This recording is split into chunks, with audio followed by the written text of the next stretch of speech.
The traveling show of superstar drivers spotlighting America's best short tracks moves to Pulaski County Motorsports Park in Virginia for Week 3 of the Camping World SRX Series.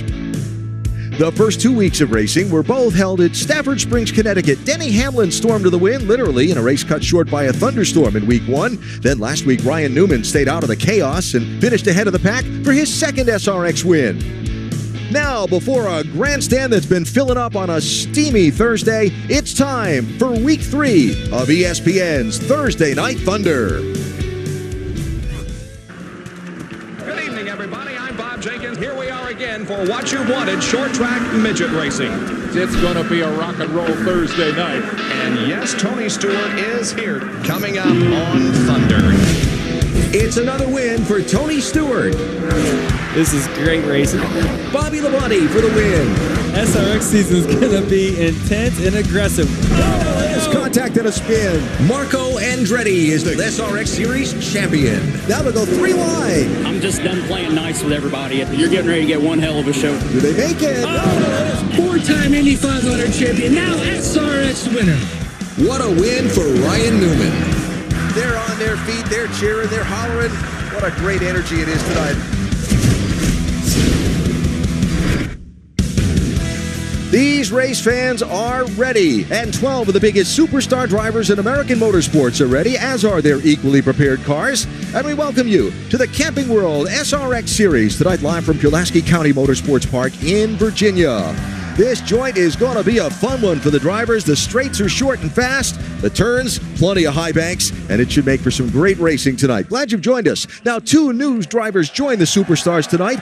Kyle Busch, the 2-time NASCAR Cup Series champion, makes his first ever SRX appearance. And rejoining us for the first time this season, the winner of this year's Indianapolis 500, Joseph Newgarden, who just a moment ago talked with our Matt Yoakum. Alan, after winning his 5th straight IndyCar win on an oval last week and tying A.J. Foyt and Alatar Sr., Joseph Newgarden back in SRX, second trip ever in a stock car. Do you approach tonight any different than you did a year ago at Nashville? No, I think maybe I'm going to take a little bit of the lessons that I learned there. I'm going to try and come out of the gate a little bit easier and see if that works better for me. But it's a tough crew to go up against. You know, I think it's a great field. I don't want to say it's low stress, but it's a little more relaxed than my typical weekend. I'm excited to be here. I think it's a great opportunity with SRX to compete with these guys, learn about this world of racing. Very different from what I was doing last week, so I'm going to be learning on the fly, but excited to be here. I think Camping World's done a great job putting this on, and let's see if we got some speed tonight. Newgarden starts tonight from the pole. Now let's welcome longtime friend to racing and legend from the college football sidelines to give the command, Hall of Famer from the Virginia Tech Hokies, Frank Beamer. Drivers, start your engines.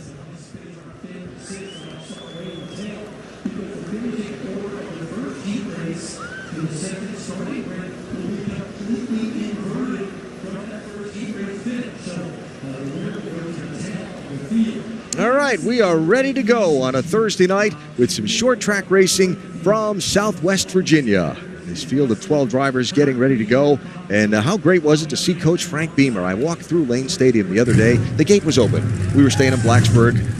Walked in there, I could just hear Enter Sandman playing as the Hokies run onto the field. Hi, everybody. Thanks for joining us. Alan Bestwick joined by Connor Daly. Again, this season, Connor, top 10 finisher in the Indy 500. He's the one whose job requires the full-face helmet. I'm the one been walking around on pit road without a hat on for a couple of days.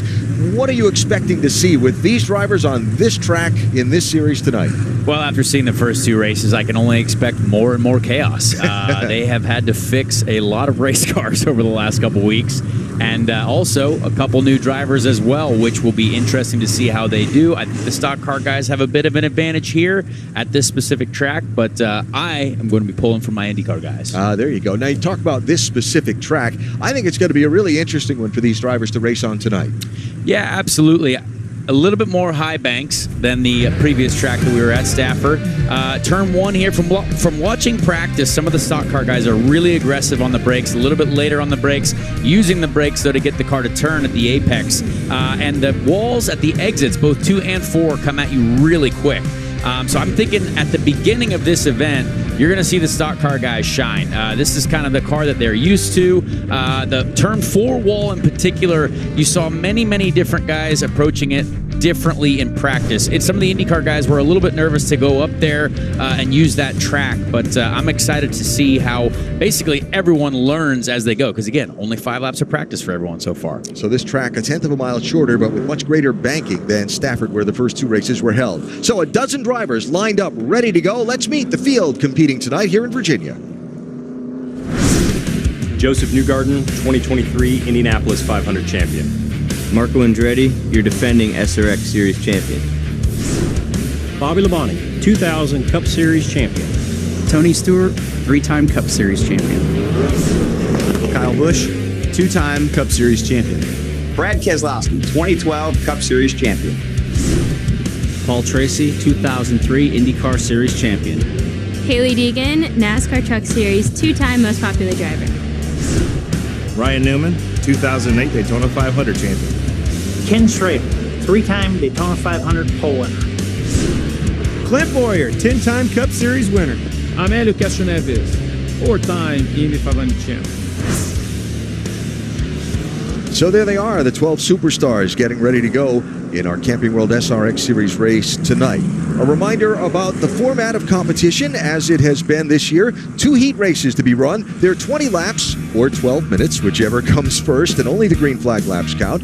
The starting lineup for heat number 1 drawn at random, and then the finish of heat 1 inverted for the start of heat 2. Again, 20 laps, 12 minutes, and the average of your finish in the 2 heat races determines where you'll start for our 100-lap main event tonight.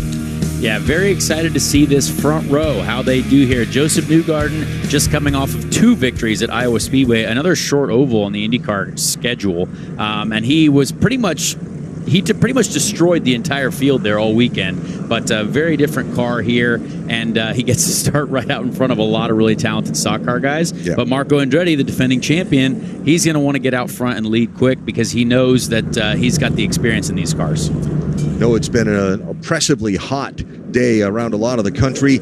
It was warm today here too, but being up in the southwestern part of the state at the foothill of the Appalachians, it's cooling off quick now that the sun's gone down. Let's go back down to pit road and Matt Yoakum. Alan, winner of the hottest SRX race on record was at Pensacola. Helio Castroneves back, and he kept raising his hand at the driver's meeting. And the new rule that he loved the most, the choose. He's like, so I can just run alongside and pass everybody if they're on the inside, getting ready for the restart. And they're like, yep.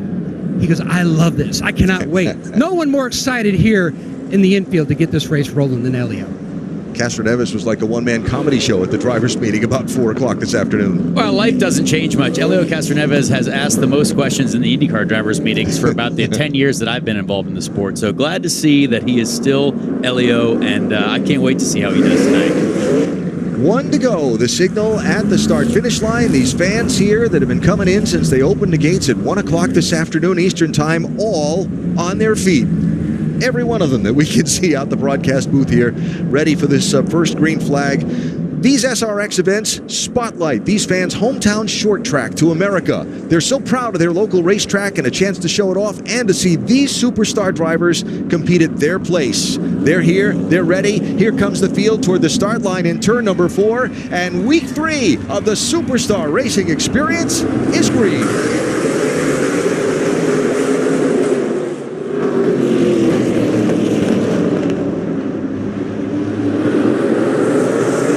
Two IndyCar guys absolutely battling it out already. You heard someone missed a shift already. It looked like Bobby Labonte, and he didn't get as good of a jump as he was hoping for. Marco Andretti takes the lead at lap 1.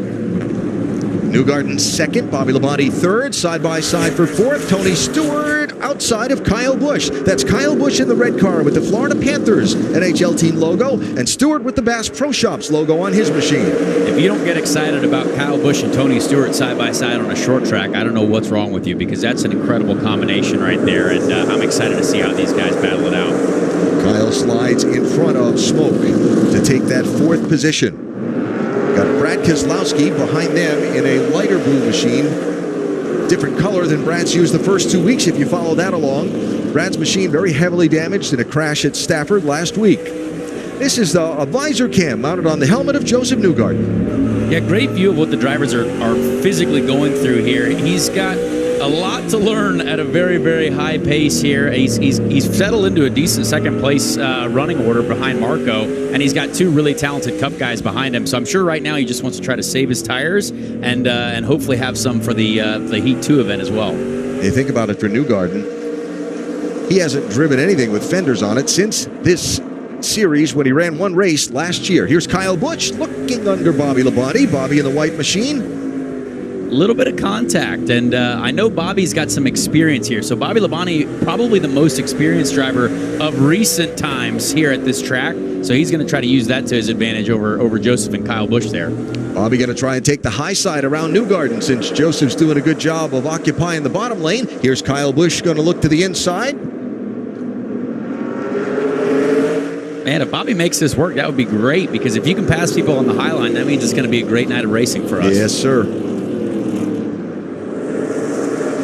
Joseph being very kind to him, giving him enough room to make that line work. The high line here, it's going to take some time to rubber up because everyone in practice is running low. That's the most ideal line. Yep. But now you've seen these guys with Cup experience going up there because they know how to make it work.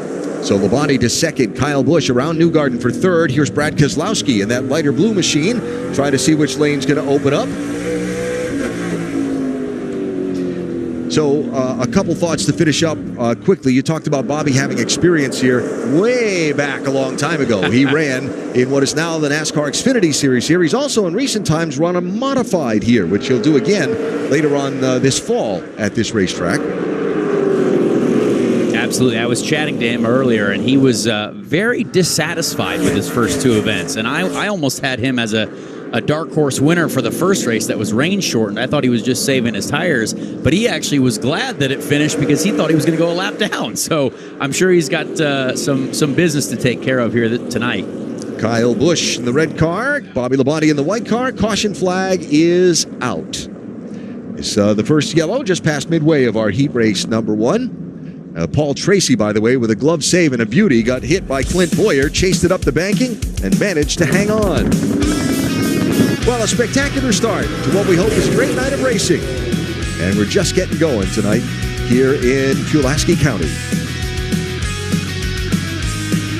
5, 10, 15, 20. 5, 10, 15, 20. At Camping World, we make seeing America fun and affordable. Take home this new Coleman Lantern or Rubicon for as little as $5 a day. 5, 10, 15, 20. Or this new travel trailer for less than $10 a day. $15 gets you a new fifth wheel. And for only $20 a day, you could drive off in a brand new motorhome. 5, 10, 15, 20. We make RVing fun, simple, and affordable. See America for less at Camping World. 5, 10, 15, 20. If you want to be here, it all starts here. At Bass Pro Shops and Cabela's, we have the widest selection of the quality brands you love to get you outdoors. Whether you're a seasoned pro or just starting out, our friendly, knowledgeable outfitters will help you find the right products for your next trip. Shop with confidence with our low price guarantee. Plus, club members save even more on great gear with exclusive member pricing. Bass Pro Shops and Cabela's, voted America's best outdoor retailer. This weekend, don't miss one of the best action movies ever made. You're in?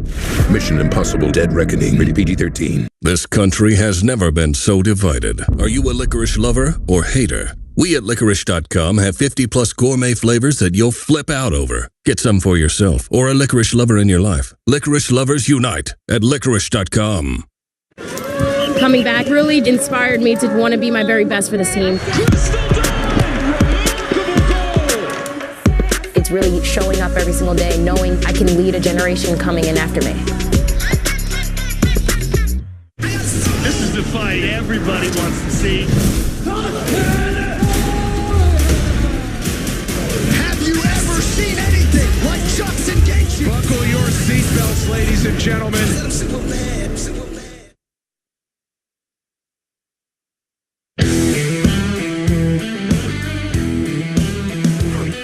Thursday Night Thunder is brought to you by Bass Pro Shops. Your adventure starts here. The Duck Pond, a fixture on the campus of Virginia Tech in Blacksburg, about 15 miles away from here. Located next to Solitude House, Tech's oldest building, and the site of the Draper Meadows settlement in the region that date back to the mid-1700s. Just part of this beautiful area in Southwest Virginia that we're coming to you tonight on Thursday Night Thunder as we wrap up this first caution midway through our opening heat race. Marco Andretti has led all the laps so far. Interesting with a new procedure in SRX racing this year, the choose rule, where they go through the running order and the driver gets to choose whether he or she starts in the inside or outside lane.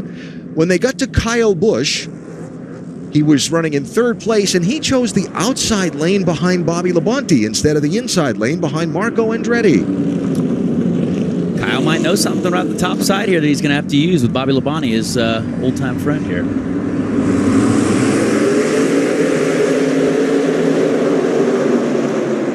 Marco with a fantastic jump.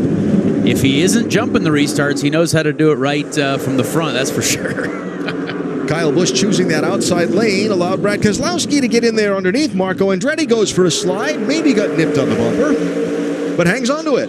Brad Keselowski looks like the smartest guy on that restart there, choosing the inside, and he's starting to feed Marco the bumper a little bit.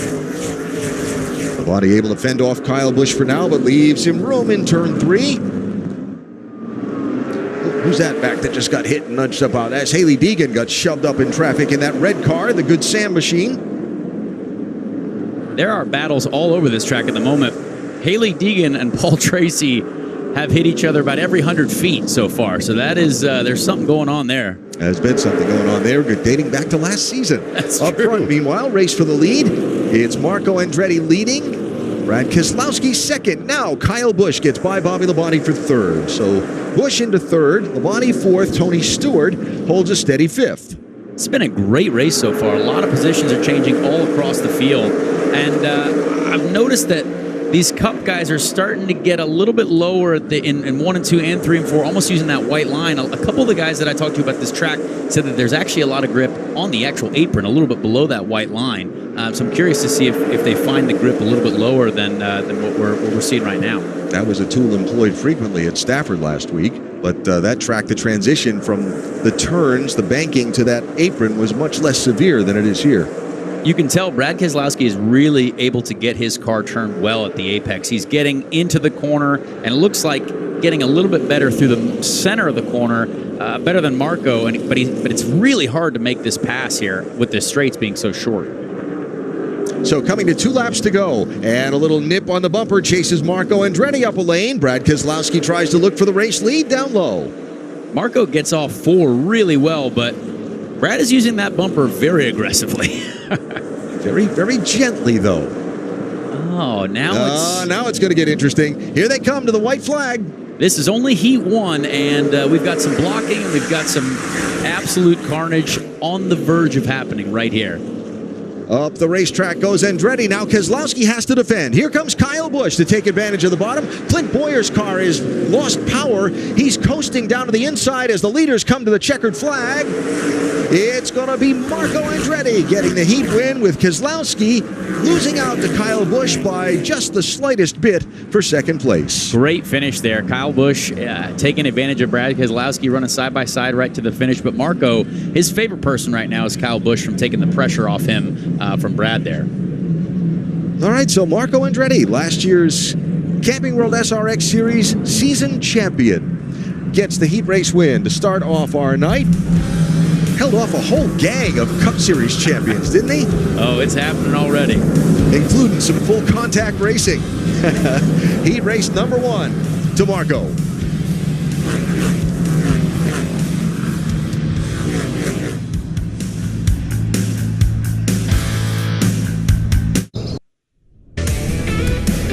Pulaski Sports Park has been around since 1956. Started as a dirt track. It was paved and reshaped. It's had a couple different names over the years. You may have known it back in the late 80s and 90s as New River Valley Speedway. It became Motor Mile Speedway the last couple of decades. Now the Rusty Wallace Racing Group has taken over operating the speedway and changed the name to Pulaski County Motorsports Park. Look at the names of the people that have raced here over the years. Everything from what was then the NASCAR Busch Series, some Cup drivers coming in to run late models, even guys who are just becoming Cup drivers. Denny Hamlin looks familiar. He does, yeah. Josh Berry, I mentioned. Getting ready to go for the Xfinity Series of the Cup Series for Stewart Haas Racing next year. So a lot of big names that you are well familiar with that come through this place, and look at the turnout of fans again tonight to see the superstars. So there are the results of heat race number 1. Marco Andretti, last time he won heat race number 1 was a couple of years ago at Slinger Speedway in Wisconsin, and he went on to win the main event. They call him the Slinger Legend. There you go. And let's go down to pit road and Matt Yoakum. Now, Alan, Coach Frank Beamer, he's right at home here because we've had some passing, we've had some blocking, no personal fouls yet, but it's still early. But, Coach, what do you love about racing? Because we see you time and time again throughout the years showing up for a race. Yeah, I'm big into racing. Follow NASCAR, follow all my Virginia drivers, Denny Hamlin and the Burton brothers and so forth, Elliott Sadler. But I followed NASCAR for a long time. You know, I tell people, I think I do most anything, but I'm not sure I can get out there and be a good race car driver. So they go fast. All right, thanks, Coach. Always great catching up with Frank Beamer. The College Football Hall of Famer. Glad to have him here with us tonight. So, Marco Andretti, the winner of heat race number 1. I see you with the radio microphone in your hand there. Let's try to dial him up. What do you think? Yes, sir. Marco Andretti, this is your friend Connor Daly up in the booth. Do you have a copy?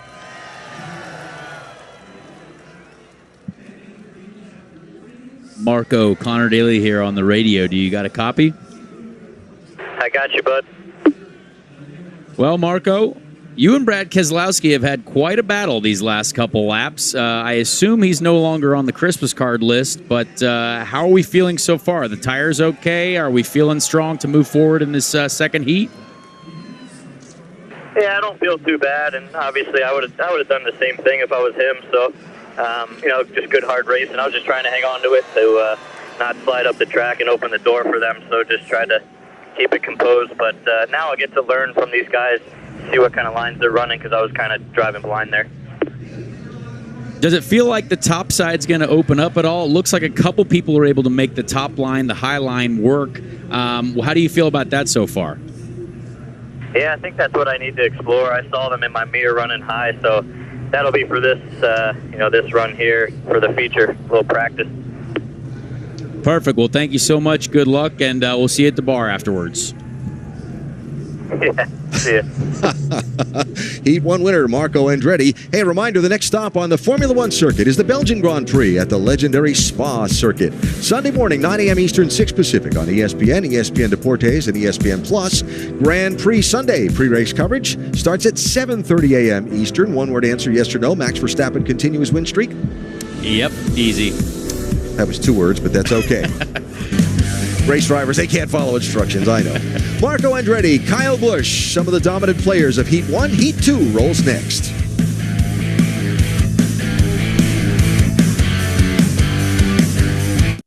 I don't think there's just one guy, honestly. I mean, we got so many guys that we've raced with in the past that are now getting a chance to race SRX for the first time. I'm excited for all of them. Kyle Busch is one of the most talented drivers, across the board, especially in these types of cars. And then Kez, full season will be awesome. I mean, a lot of talent across the board. Probably Kyle. I've known Kyle since he was a kid. First time I ever met him was at an ice cream shop, and he was just a teenager. So I've watched him come up with all his success, and right now he's at the top of his game. There are many, Harvick, it's one of them. Kyle Busch is another one. Dan Hamlin, Bobby Labonte again that we raced last year. And of course, Tony Stewart. Every time you have the opportunity to race with those guys, it's a big treat. These superstars love racing other superstars. 9 NASCAR Cup championships, 8 Daytona 500 wins, 6 Indianapolis 500 wins, 5 IndyCar championships among our field of drivers. And when we get to Eldora, we'll add 3 NHRA drag racing championships to the accomplishments of our group. I can't wait to see Ron Capps come and race in this series. That'll be great. Going to be a lot of fun. So getting ready for heat race number 2. The field inverted from the finish of heat number 1. So Clint Boyer, whose car quit on the last lap of that heat race, will get pole position for heat number 2. Yes, that smoke, they have a bunch of fireworks set up on the drag strip behind the backstretch. They're putting on the full show for these fans here tonight. Absolutely, and the guy who was quickest in practice, old Kenny Schrader, he's starting P3 as well. Green flag.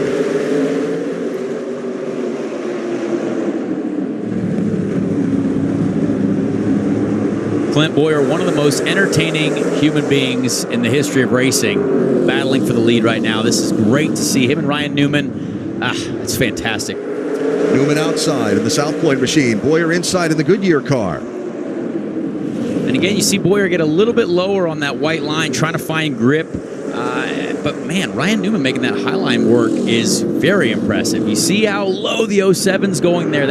He found a lot of grip at the bottom of the racetrack there. Little contact a few rows back between Paul Tracy and Joseph Newgarden. Everybody okay?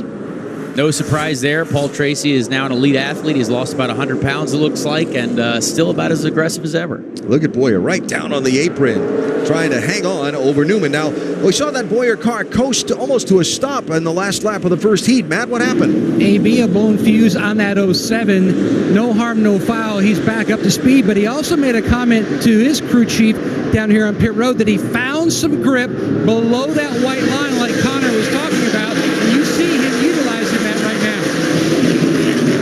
now. And utilizing it to hang on over a very determined Ryan Newman, last week's winner. Newman finishes first and second in our 2 SRX main events this year. Absolutely. Ryan Newman's been strong, and I can promise you if there's one thing about a bunch of champion drivers, if Clint Bowyer's found that grip, a lot of those other guys and girls will find that as well. Oop, contact ahead as Haley Deegan nudges Ken Schrader, but allows Schrader to straighten up. Here's Kyle Busch trying to pick his way forward. Remember, Kyle finished second in the first heat race. The average of your finishing position in the 2 heats determines where you start in the main. Absolutely, yeah. Joseph Newgarden having a bit of a struggle back there fighting with those guys. Curious to see what he thinks when he's done with these heats, and I mean, he's going to have a lot to make up there in the final. Boy, Brad Kozlowski in that light blue number 6 machine, the Camping World car, really sent it into turn 3 to get underneath Bobby Labonte. Brad's on it. He's got he understands how to use people as a brake, and also understands where to find the grip at the apex of these corners. Is that a thing, using people as a brake? Well, this is SRX racing. That's just par for the course. Yeah.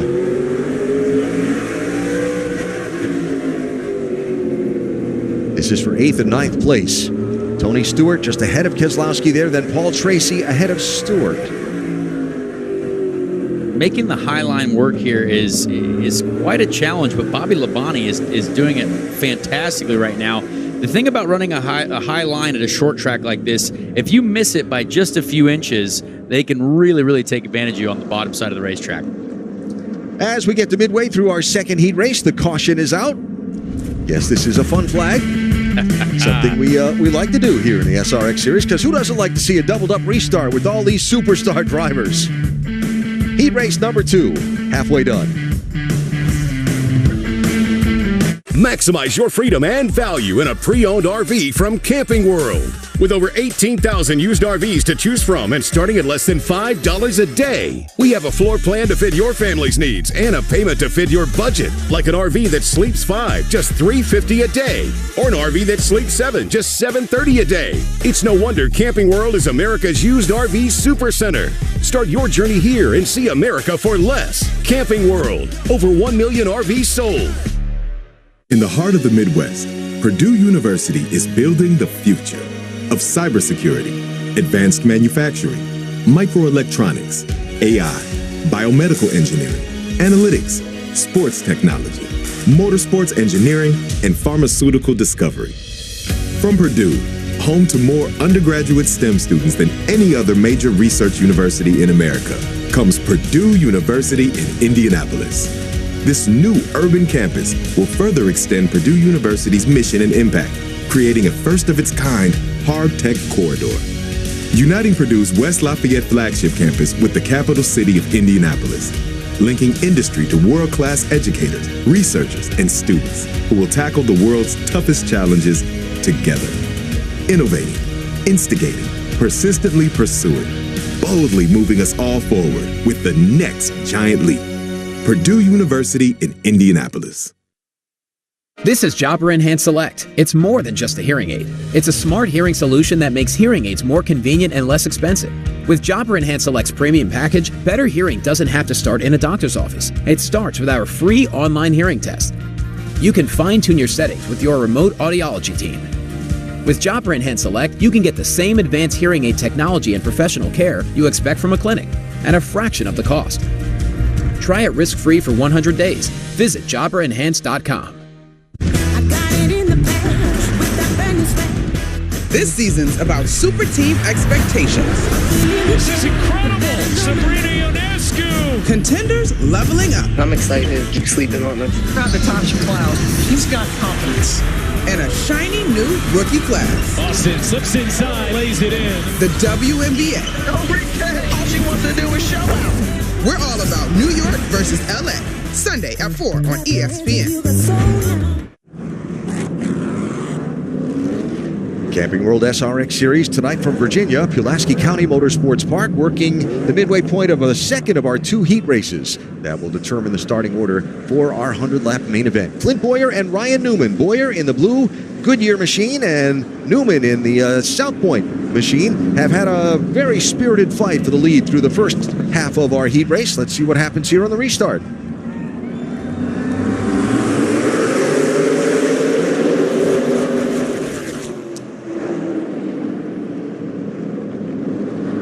One row I was going to say you had to look out for with Paul Tracy and Elio Castroneves, but Elio got a great jump and is already challenging the first 2 rows.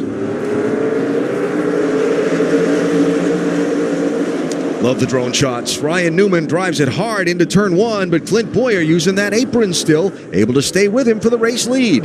Yeah, it's going to be really interesting to see how he continues to make that work. I mean, he's feeling like a hero right now battling Ryan Newman, and it looks great on TV as well.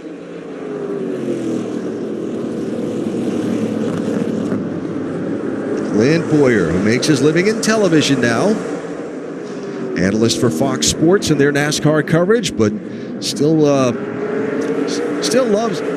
to put the helmet on and come out racing here. His first time with SRX this year. Now look at the heart rate comparison from our onboard telemetry between Ryan Newman and Clint Bowyer. Very interesting. Clint Bowyer did tell me before practice that he might not practice because he wanted to save his athleticism for later. He didn't want to start sweating very early on in the day. So clearly he is being an athlete right now with a much higher heart rate than Ryan Newman, and Ryan Newman seems to be just casually having a nice Thursday evening. Save his athleticism.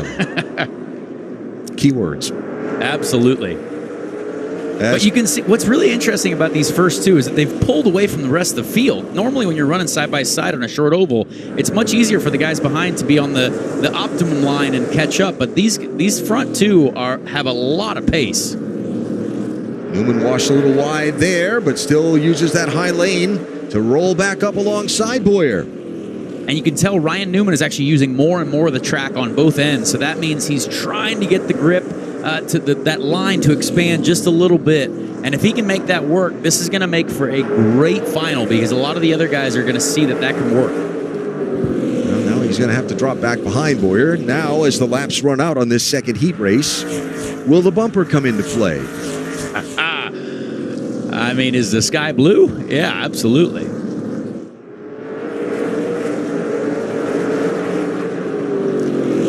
Or Newman just maybe, discretion the better part of valor. I've used up a lot of my car trying to get the lead. I'll just finish second in this heat race and look ahead to the main. Ryan Newman is very wise. That is one thing I've noticed about how he races in this SRX series. He's not really into the confrontation, but he'll just slide into the victory, and you'll be like, oh, well, Ryan won again. He's definitely into the fun factor of this series. Absolutely. Talked to him this afternoon and said, you having fun? He said, absolutely. That's what this is all about. These guys, absolute legends of the sport, guys and girls with Haley, having a great time. So coming down to the finish of our heat race number 2, that's Keselowski and Tracy racing for 7th and 8th. But up front, checkered flag is in the air, and it will be Clint Bowyer who wins, and PT is going to edge Keselowski for that spot coming to the checkers off of turn 4. Fantastic race overall, honestly. That's going to be a great show for us later in the final. How about Kansas Clint Bowyer? Finished on the podium in the main at Stafford in his SRX debut. This is the second of 3 he'll run with us this summer. He'll join us on one of the dirt tracks at the end of the series. But Bowyer, the winner in heat race number 2, after fending off a very dogged outside effort from Ryan Newman. And we're halfway through our night here in Virginia.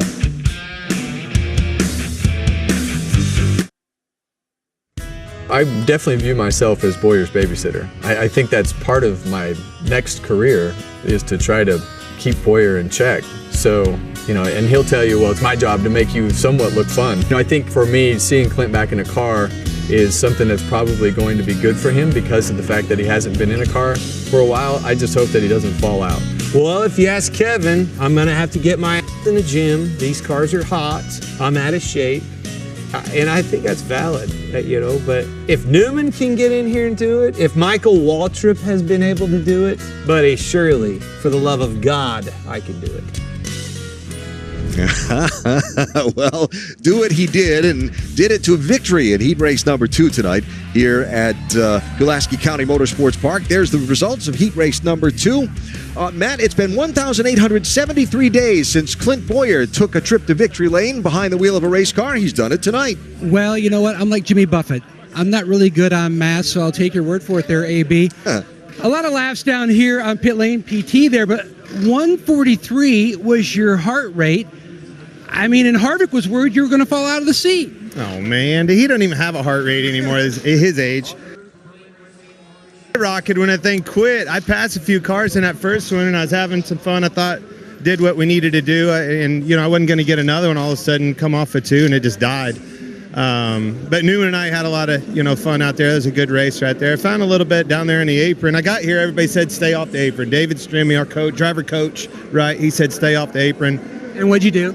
Well, I got on the apron and found speed and started passing people, but I already pissed Paul off, so I got to go apologize. You apologize. Oh, what did he say? Well, you apologize ahead of time. You say you're sorry, try to make up for it, because the chances are you're probably going to go do it again. You put that in the bank? Well, he's in the way. No, I tell you, so much fun coming out here. Look at that crowd. Packed house. It was 4,000 degrees a day. But the old racer's pretty good, and we'll see if we can put some new Goodyears on it. See, I plug my sponsor. Look at that. Yep. See that? Look right here, focus. That's a sponsor is what that is. We're going to put 4 of them babies on there and see what we can do. All right. Well, Clint talked about the great crowd that we've got here tonight, and it is such a beautiful area right here in Virginia.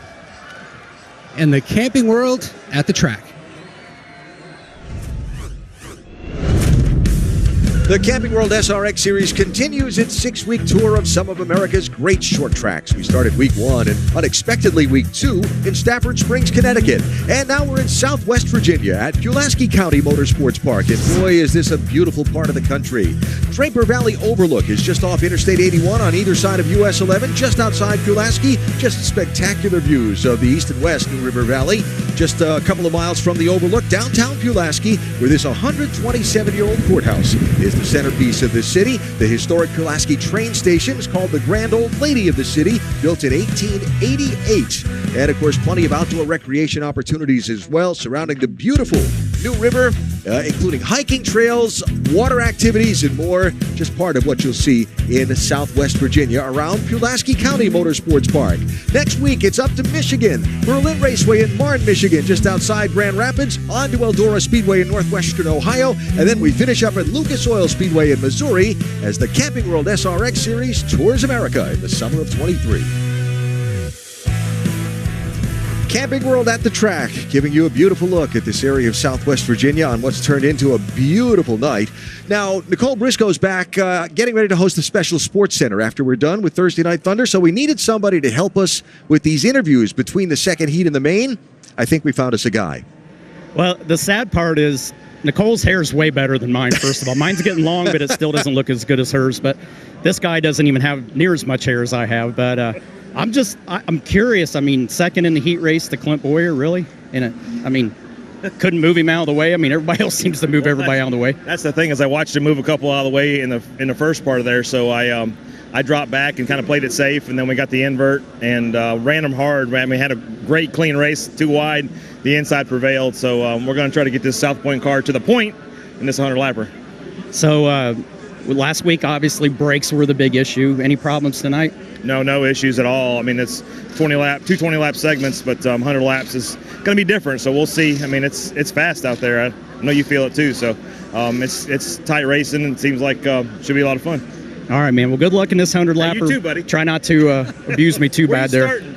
I don't know yet. Somewhere in the middle, like me. Somewhere in the middle, probably not where I want to be by any means.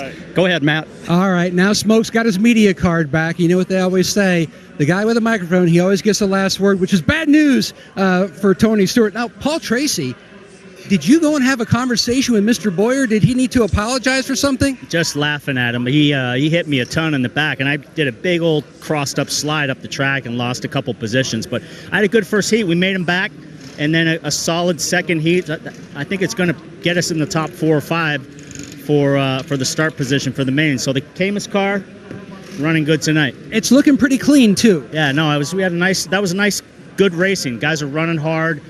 Leaning on each other a little bit, but nothing too over aggressive, which is good. Real quick, you like this track? You've been to every SRX event so far.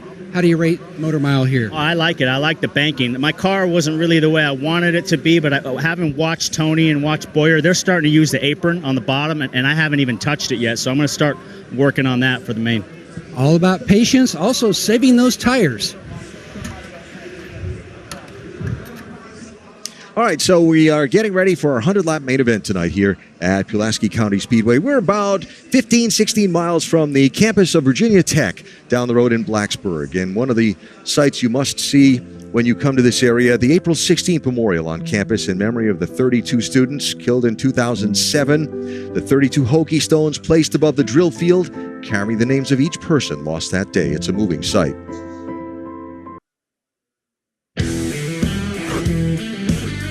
Thursday Night Thunder is brought to you by Camping World. Over 1 million RVs sold. The New River is certainly a dominant natural feature of this area. This is Claytor Lake, a 21-mile reservoir along the river where folks go to cool off like they did today on a steamy afternoon. Well, there's Tony Stewart's car. Tony Stewart is filling in as reporter for us now, and he's interviewing who? Well, I need a pay raise, first of all, because you know I'm not very good at this to begin with. Well, you own this joint. Go ask yourself. I'll deal with that on Monday. But found a guy that I've been very excited to have in the SRX series this year, Kyle Busch. And when we were talking during the break there, I asked if you were having fun. You said you had a lot more fun when you were running up front. I had a lot more fun the first heat, yeah, for sure. I was able to get up front a little bit, got a couple spots there, and then the second one I didn't go anywhere. So wore out the rear tires a little bit, so got to figure out some more saving techniques here for the feature and try to hold on and work my way forward. So I didn't back into the pole like you did, so I've got a little bit more work cut out for me here for the feature.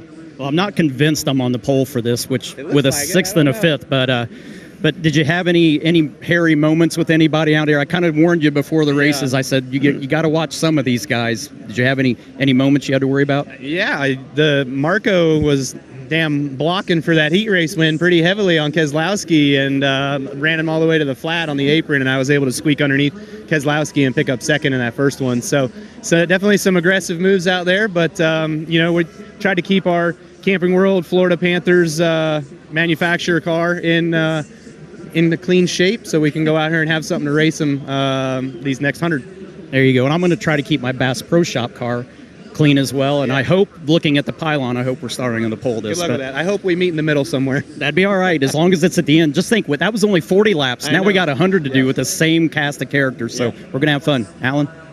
Can confirm, Mr. Smoke, you are starting on pole position for our main event tonight. Elio Castroneves is with us for the first time this season tonight. He is sharing a ride in the SRX Series with fellow Brazilian Tony Kanaan. Team Brazil, I guess we'll call it. These two guys sharing a ride in SRX is very fitting since these two guys have been side by side for almost their whole lives. I'm Tony Kanaan. A Kanaan car. I just like the way that car looks. Hello, I'm Elio Castroneves. For the race lead is Elio Castroneves. And this is my car. This machine that TK will share with fellow Brazilian Elio Castroneves. Hawk separated us. I think we're too much trouble together. And now we're racing again here at SRX, which is a lot of fun. We met, I was 8 years old. It's 40 years of racing and friendship. We spend our lives together. We went on vacation, Christmas, you name it, New Year's. We spend many of those, our families spend together. So it's my brother. I mean, I love him. I truly love him. I'm happy that he became who he became, and I think it's pretty rare if you're not blood to feel that way, especially in a competitive environment. Yeah, TK is actually it's like a brother for me. You know, we grew up together, and literally when we were 12, 13 years old, when I used to come from the countryside, that's where I'm from, going to the city, he was the city kid, and learning, and in our career basically, you know, even that we went sometimes different ways, we always parallel and keep bumping into each other. As a kid, we both thought and promised each other, if one of us never made it, we're gonna hire the other guy just to hang around, and look where we are today. We both made it. I'm pretty proud. I think it's a pretty cool story.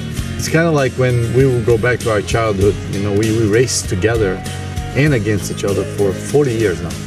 So it's good to share a car with somebody that, you know how we go, and we're gonna make fun of each other if he destroys the car or I destroy the car, or, you know, if we win, it's gonna be a celebration.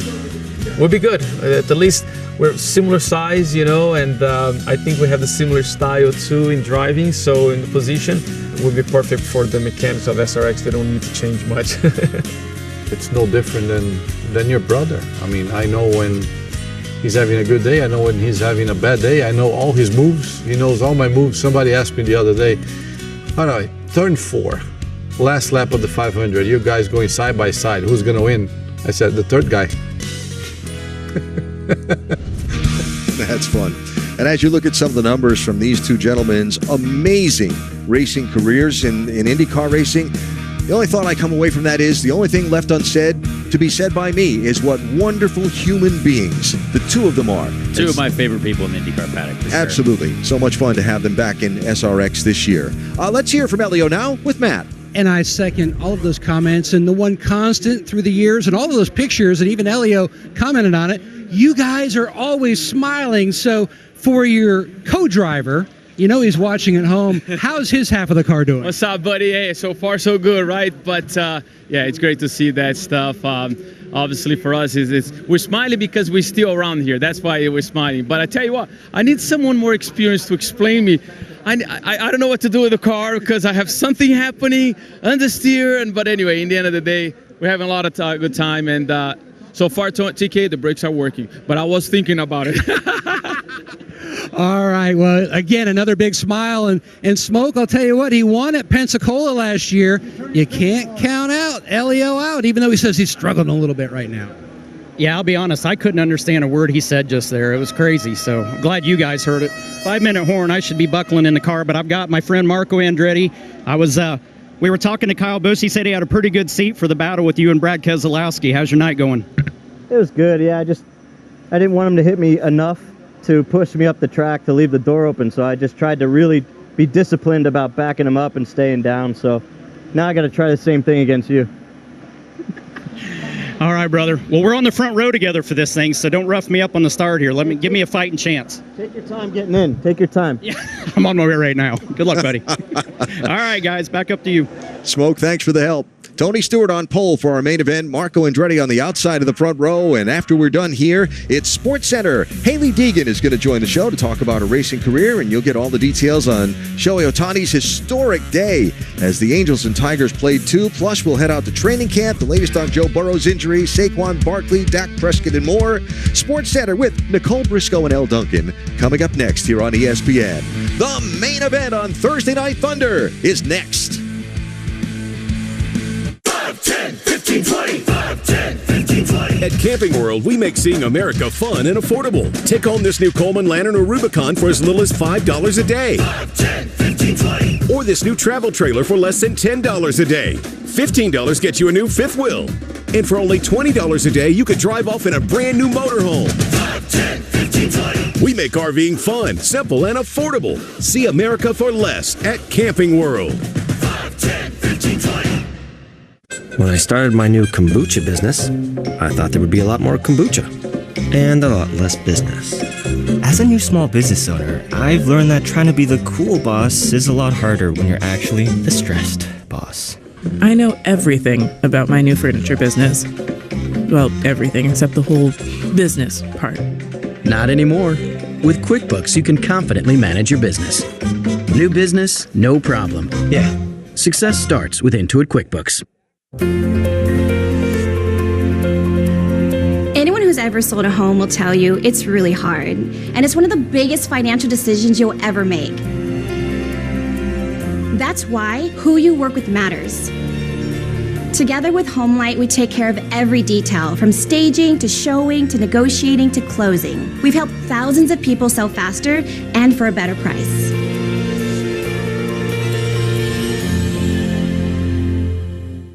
Hi, Phil Swift here for the Flex Seal family of flood protection products.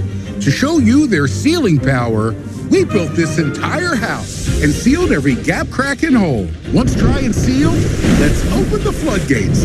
It's impossible to stop all floods on every structure, but our flood protection products can help slow down or even stop water from entering. And when the waters recede, they're completely removable. Get the removable Flex Seal family of flood protection products. Just up the road from where we're coming to you tonight is Christiansburg, Virginia. And I can't say the name of that town without thinking of Ronnie Thomas and Jabe Thomas. They are local racing heroes from these parts. Ronnie, the 1978 Cup Series Rookie of the Year. And between he and Jabe, they made 519 Cup Series starts. This is Ronnie's place. Up the road in Christiansburg, look at the memorabilia he's collected. When he got done Cup racing, he came back local track racing. Won a track championship here at New River Valley, won a big late model race over at Martinsville to get that grandfather clock you saw. He's got everything from Richard Petty driving suits to checkered flags, you name it. And Ronnie is here with us tonight at the Speedway. That is literally a history of NASCAR racing. Incredible history. To walk through. Next Thursday Night Thunder goes to Michigan and the famed Berlin Raceway. Week 4 of our summer 6-week schedule. We start at 9 Eastern, 6 Pacific here on ESPN. Next week, Joey Logano in the booth, and those 4 among the drivers on the track. Wow, look at this crowd tonight. Here at Pulaski County Motorsports Park in Southwest Virginia. On what was a very steamy day, turned into a beautiful night. And now these folks have come out to see the 12 superstars race at their local home track. Have seen Marco Andretti and Clint Bowyer win the 2 heat races. And most importantly, for the guys and gals that work on these race cars, no significant incidents in either heat. Last weekend at Stafford, last Thursday night, they used 14 cars. So that's 12 in the race plus 2 backup cars. 11 of those 14 had to undergo significant repairs. And big props to the SRX team for the work they had to do to get these cars race ready. And boy, they are race ready tonight. I believe that is the first time that we've had 2 heats actually reach the number of laps that they were supposed to be as well. So that's pretty encouraging. Should we dial up Brad Keselowski there? That was his primary car that got wrecked last week. New rear clip on it, sitting here ready to go. Exactly. All right, let's dial up that. Brad Keselowski, it's Connor Daly up in the booth here. Do you got a copy? Yes, sir. What's up? Well, I'd say Heat 1 was pretty interesting for you, battling there for the lead with Marco. Some blocks were thrown, some bumpers were used. How do we feel so far when you're starting up front yet again? I'm looking forward to it, man. I didn't empty the tank all the way there. I didn't want to wreck our car here in the first heat, but certainly got the speed to get up front and hopefully win this baby. So I'm excited for our Camping World SRX car. It looks good. I've noticed Clint Bowyer using a little bit of the apron. Do you feel like the track's going to open up a little bit? Maybe use a bit of the bottom. The top lane seems to be working. Is it going to be a good race overall, you think, tonight? Yeah, I'm really surprised, Connor. You can run the bottom, you can run the top, you can run the apron. Track's really widening out, and that makes for a good fun race. And it's going to be a good heat race, or a good feature now. Well, good luck, and make sure all 4 of those tires stay on the car all the way to the end. Always a good idea. Thank you, friend.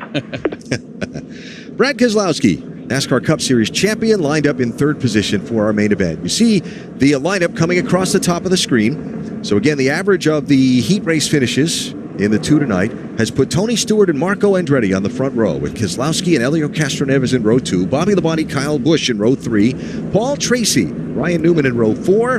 You see the rest of our 12-car field as they get the 2 to go signal. So format for our main event tonight, it's a 100-lap feature.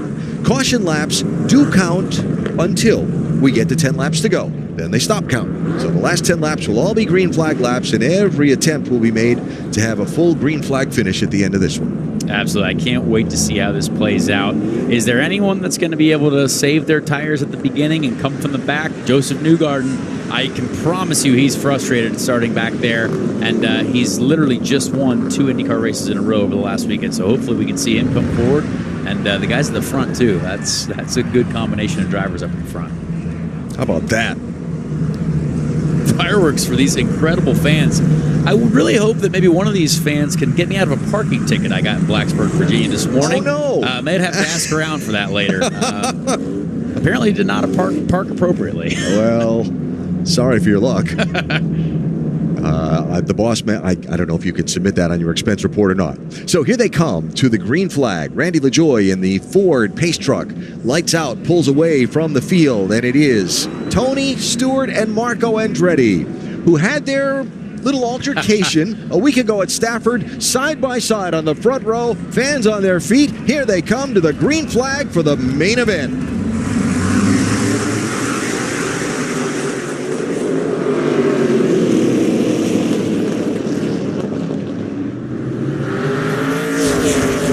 Great start from Tony Stewart there. Maybe he was just holding back. Maybe he knew how to be fast here the whole time. Curious to see how he saves his tires and stays at the front. Keselowski to the inside of Andretti for second. He made quick work of Marco, but Marco got right to his rear bumper very aggressively, paying him back for what he felt earlier. Next in line is Helio Castroneves in that Purdue University Indianapolis machine. Fourth in line. Helio, my teammate as of 5 days ago. We got to race together, and my brother currently goes to Purdue University, so I like that car. Looking good so far. Farther back, it's Paul Tracy in the lime green machine and Ryan Newman to his outside. Very fair racing so far. That will certainly degrade as we go here, but good to see people kind of feeling things out and hopefully saving their tires for a battle at the end. Tell you, Newman worked that outside lane in that heat race so much and for so long, and then ended up fading back off Clint Boyer a little bit. You wonder how long he'll stay out there, and now gives it up and goes to the bottom. Yeah, it's interesting. You see Boyer still the only one using that apron, but I'm just curious to see if that top lane can gain any more momentum for the end of the race. Here's Kyle Busch in the red machine, the Florida Panthers car to the inside of Bobby Labonte in the Sport Clips machine. So Kyle will pick up 5th position. Labonte back to 6th. Yeah, Bobby just not quite able to make that high lane work. And Kyle, obviously, a very, very experienced stock car racer. He knows what he's doing down there. And I'm very curious to see how he continues to make this car work. And that guy's going to learn more and more every lap. And by the end of the race, if he's saved his tires, he's going to be one to battle with for sure. Paul Tracy sails it into turn 3 to the inside of Labonte, and he'll pick up that spot. So PT on the move. PT with one of his more less aggressive moves on a fellow competitor. I respect that. But you know what's been so fun to watch is these guys who come from IndyCar racing. This is so foreign to them. This kind of track, this kind of race car, and how they've adapted over time. Talked about it when Kanaan was leading the feature last week. Talked about it when Castroneves won a main event a season ago down at Pensacola, Florida. And even for PT, so totally different for him to be in one of these kind of cars. There's Castroneves in 4th, Matt. And he points to that win at Pensacola, Alan, but he also points over at a race across the state of Florida at the Rolex 24. He won it 3 times. He said one of the things that running endurance racing taught him that surprisingly carries over to SRX and his IndyCar, some good trading paint there with Marco, is being able to be patient. He goes, I use it at Pensacola, I'm definitely going to have to use it here. It's really interesting you mentioned patience. I was lucky enough this year to race in the NASCAR Cup Series and the IndyCar Series, and the one thing that is the biggest, basically, factor that you have to take to the Cup Series or any big, heavy car is patience. For us as an IndyCar driver, you are hard charging every corner, using every bit of downforce that car has, late on the brakes, hard on the brakes. And that's tough for these IndyCar folks coming over here to all of a sudden jump into this series against some guys who have done this for quite a few years. And I can promise you, it's impossible for me to like physically tell you the difference, but it's like a fine art that we've done our whole lives in the open wheel world, and then you're trying to change that drastically here in the SRX series. Caution flag is out after 13 of 100 laps, as Ryan Newman and Bobby Labonte were having a pretty good race there for 7th and 8th position. Well, so far, most of the fireworks have been from behind the backstretch. Absolutely. And were intended to look that way instead of the cars. This guy knows how to party. All right. 5, 10, 15, 20. 5, 10, 15, 20. At Camping World, we make seeing America fun and affordable. Take home this new Coleman Lantern or Rubicon for as little as $5 a day. 5, 10, 15, 20. Or this new travel trailer for less than $10 a day. $15 gets you a new fifth wheel. And for only $20 a day, you could drive off in a brand new motorhome. 5, 10, 15, 20. We make RVing fun, simple, and affordable. See America for less at Camping World. 5, 10, 15, 20.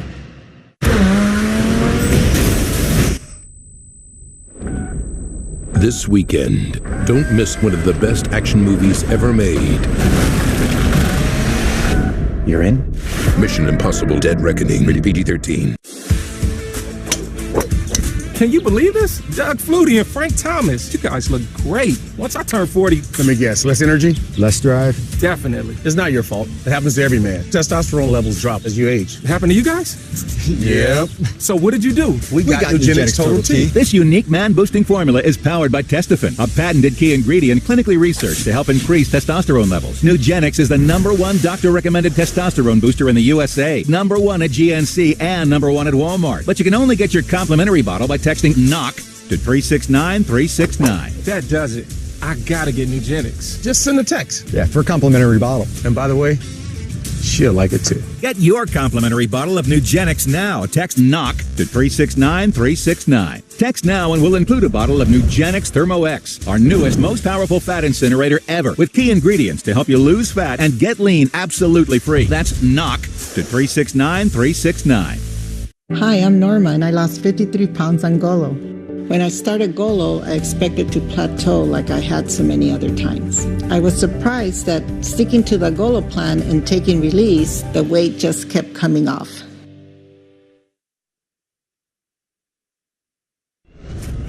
I know I'm in a lot better shape than I was last year. Last year was every race was incredibly hot. You know, I know that my fitness is better. I know that my cardio is better, and I just want to run stronger in the races at the end of the race.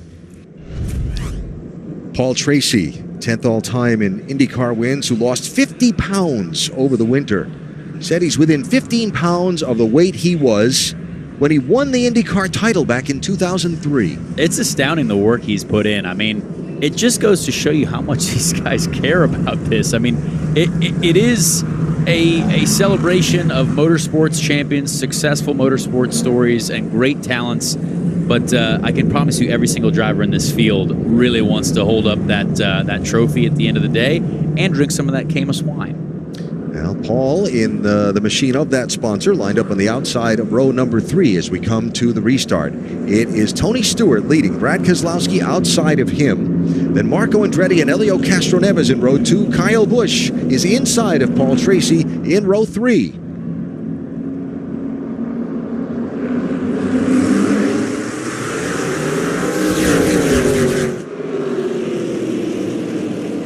Another great start from Tony, getting a good gap from Brad there at the start, but he's leaving him room on the outside. That's fairly respectful.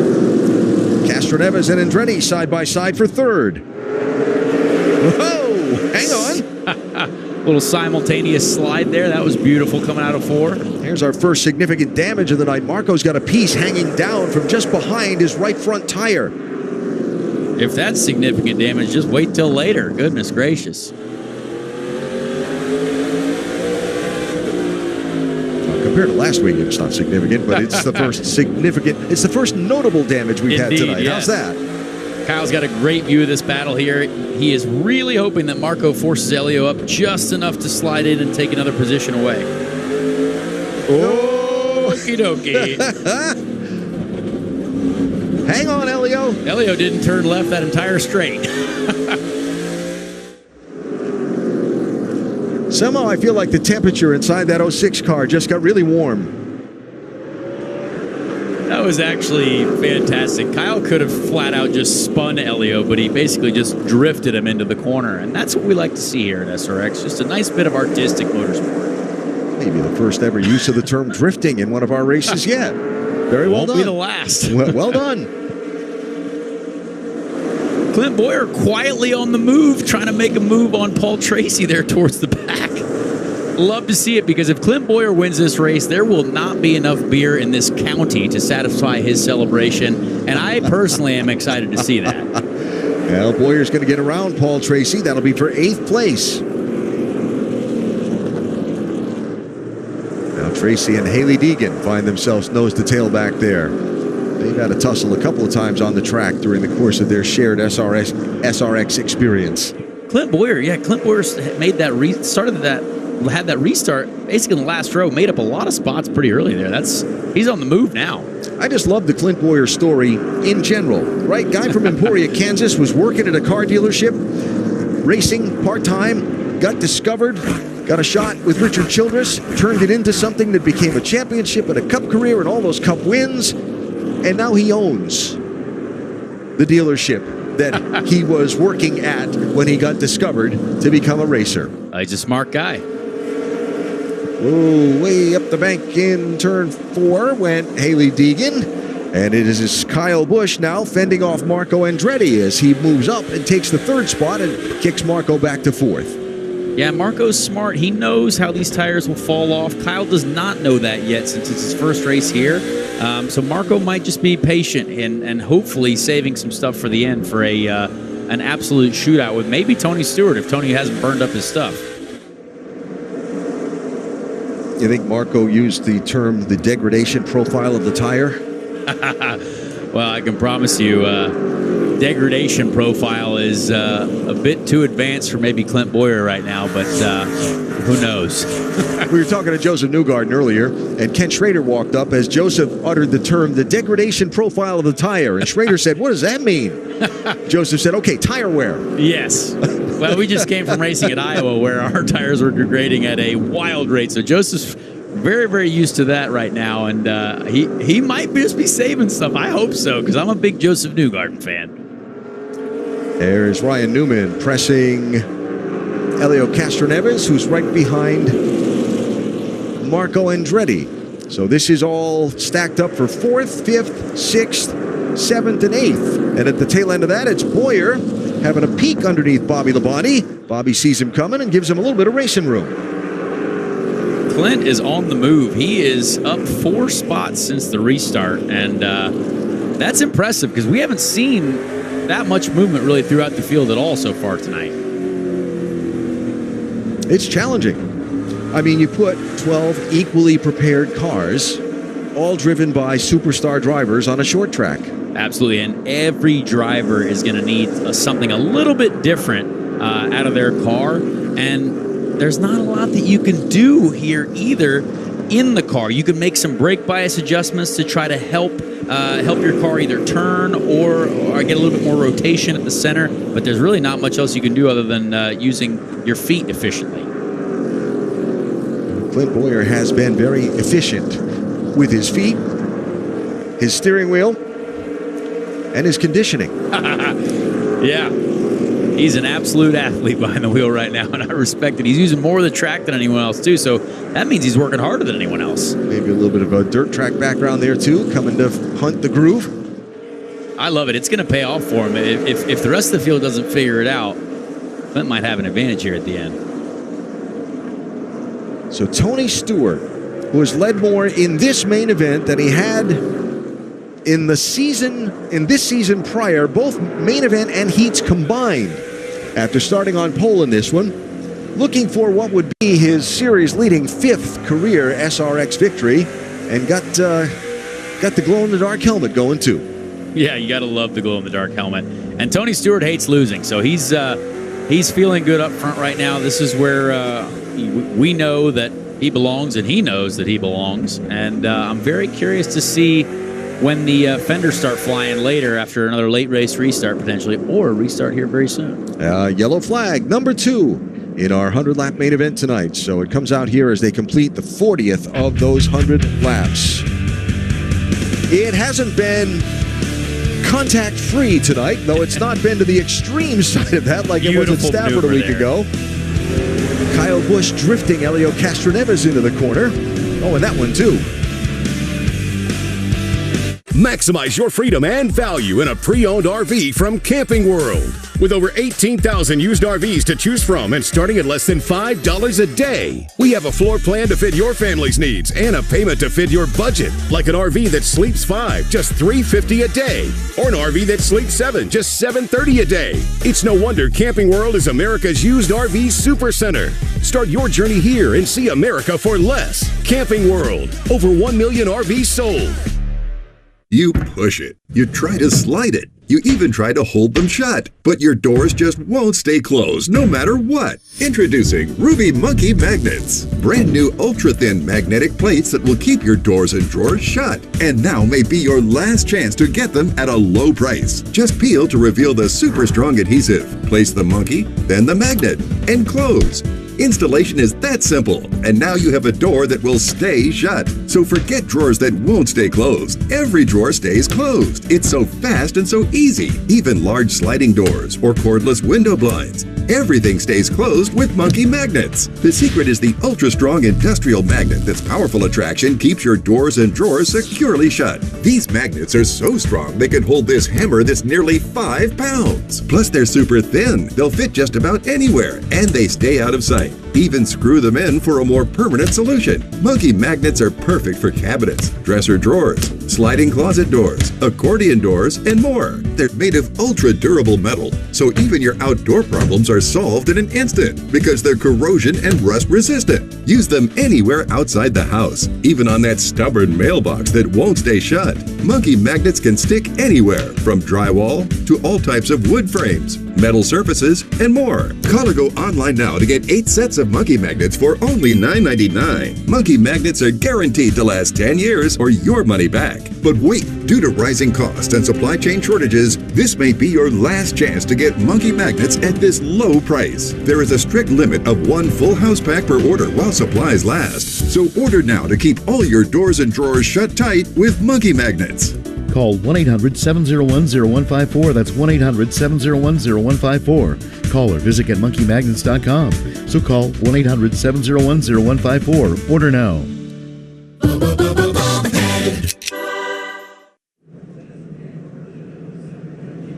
ESPN's Thursday Night Thunder with the Camping World SRX Series at Pulaski County Motorsports Park tonight. We're in the main event of the 3rd of our 6-race summer series. Tony Stewart has led all the laps in the main so far after earning pole position through his finish in our 2 heat races tonight. Been relatively incident-free so far tonight, though a little damage to the Marco Andretti car, and they just had to pick up a piece of debris that came off of, I believe, that machine. But we're getting ready to go back racing here in one more lap. Absolutely. Been fairly calm so far. A little bit of contact here and there. We obviously had the Kyle Busch and Helio Castroneves coming together and a couple other, just light contact. But not bad so far. And I'm sure the SRX mechanics are also very happy. Well, we got just a second. Big congratulations to Terry Lingner, the founder of the original Thursday Night Thunder all those years ago on ESPN. Just been selected for induction into the USAC Hall of Fame. Congratulations, Terry. Yes, he is. Here we come to the restart.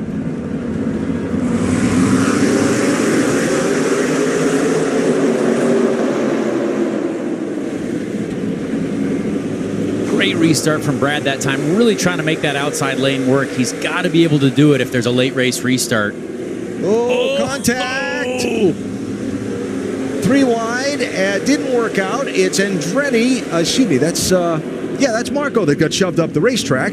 Yeah, it looked like Ryan Newman was the meat in the sandwich there of the 3 wide situation, and Marco got the rough end of it. So Andretti is falling back to 9th place, and up front, outside, Keselowski pokes the nose ahead. He leads that lap at the finish line. Great use of the high line there. I mean, that's how you want to do it if you're coming to race to the checkered flag here at the end. Stewart back to the inside, not giving up yet. now it looks like the racing is really starting to kick off. This is what we've been waiting for. Keselowski able to clear Stewart, but remember, these drivers don't have spotters up on the roof in these cars. They're on a common channel from race control for safety purposes, but they've got to decide when they're clear themselves. All right, who caused what here? Well, that was a bit of an ambitious move there from Elio. He basically tried to use 2 other humans as his brake. So sometimes that happens here in close quarters motor racing. Well, if 8 tires are better than 4, as that old saying goes, I guess 12 tires are better than 4 too. Well, that's just science, Alan. That's just science. I'm glad I carried the 1. Here's Clint Boyer looking for a spot under Castro Neves. This is for 5th place. My heart just started beating faster thinking about maybe Clint Boyer potentially being on the podium here. This is a great drive from the absolute legend Clint Boyer so far. Without question. Then he gets to go to Michigan next week with Harvick also in the field. Ooh, contact up front. Kyle Busch laid a fender on Tony Stewart, or a bumper. Slid smoke up out of the groove. This is for 2nd place. Yeah, they're really figuring out where to make the moves here. And Kyle Busch in 2nd place. It was only a matter of time. Everyone, I think, knew that Kyle was going to be fast here eventually. So is this the bump and run? Did I see correctly? Let's see. That is a textbook bump and run. Just use the door up a little bit. Use Tony Stewart up a little bit. Tony's going to be very unhappy. He's going to have a frowny face right now. And I know that Tony's going to want to pay that back come the end of the race. Well, he'll probably have a chance to have at least another restart lined up anyway. Gosh, I hope so. Yeah.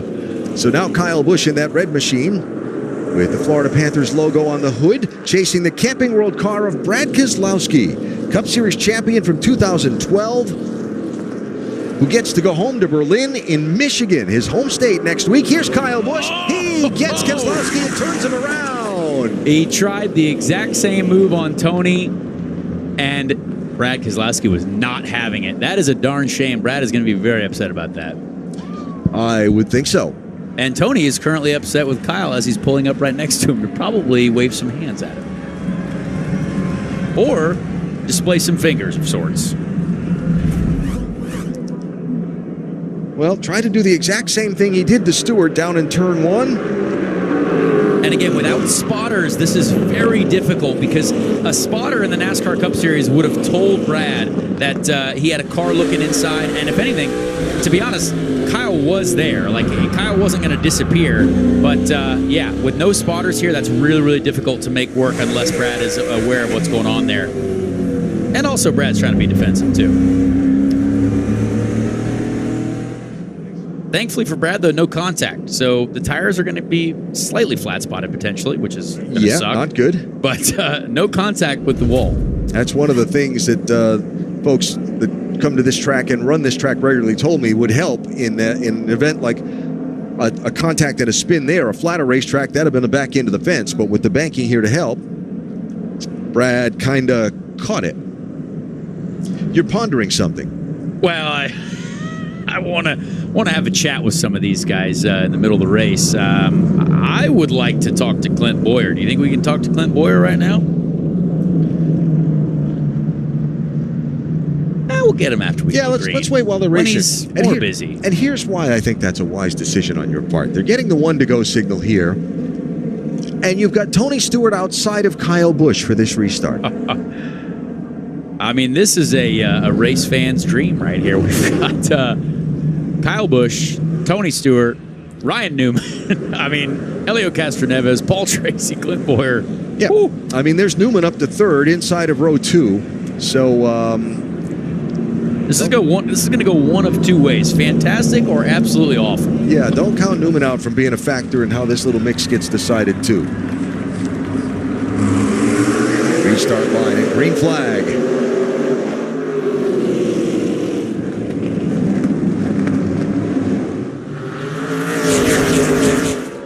Kyle ran Tony up the track just enough to make sure he cleared him. And now he's going to want to put a gap on these guys. Stewart clears Newman for second. Watching Boyer to the inside of Castroneves. He'll take fourth. Elio had a big moment out of 2. Almost lost it while he was alongside Clint there. Meantime, poor Brad Keselowski's all the way back in 12th spot, tail end of the field. Yeah, that is going to be a long rest of the race if he's going to get back up to the lead. Cars bouncing off the wall there. It looked like Joseph Newgarden bouncing off the wall. Him and Paul Tracy made some contact together. Yep. Bobby Labonte right there in the middle of that. Ken Schrader, Marco Andretti sliding around to the inside of Schrader. Yeah, a couple guys who got shuffled back there, Marco and Brad Keselowski. That is super frustrating, as this race does seem to be a pretty serious track position race. Unless you're Clint Boyer, and he's moved up all the way from the back.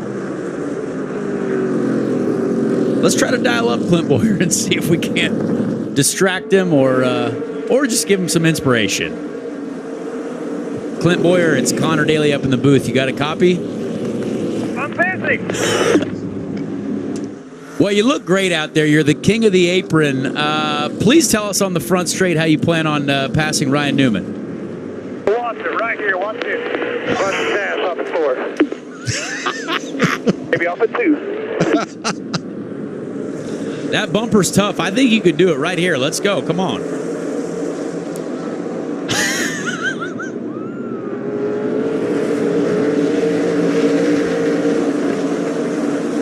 Well, I kind of... See, that was easy, Clint. Great work. He's still out there, though. Not clear. Wait, are we on the air? Yeah, we're on the air. Clear. Great work. We'll talk to you later. Keep using that apron. I think I just spotted for Clint Boyer. Is that cheating? No, it's a good job. Good job. That might have been one of the most entertaining moments I've had all year. Well, I'm happy. Yeah. We enjoyed it, too.